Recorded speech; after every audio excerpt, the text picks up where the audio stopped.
সমাজের কোনো মা বাবা অন্তর থেকে কোনো সন্তানকে অভিশাপ দেয় না, কিন্তু মা বাবার মনে যখন কষ্টটা অনুভব হয়, এই কষ্টটা যখন আমার আল্লাহর আরশের মধ্যে চলে যায় গো, আমার আল্লাহর আরশটা তখন থরথর কইরা কাইপা উঠে।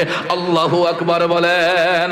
এই জন্য পাকিস্তানের কবি বলেছেন, আপনি মা বাপ কা তো দিল না ধোকা, দিল না ধোকা, আপনি জান্নাত কো खुदा के लिए दोज़ख न बना, अपने जन्नत को खुदा के लिए दोज़ख न बना, अपने माँ बापों का तो दिल न धोखा, दिल न धोखा।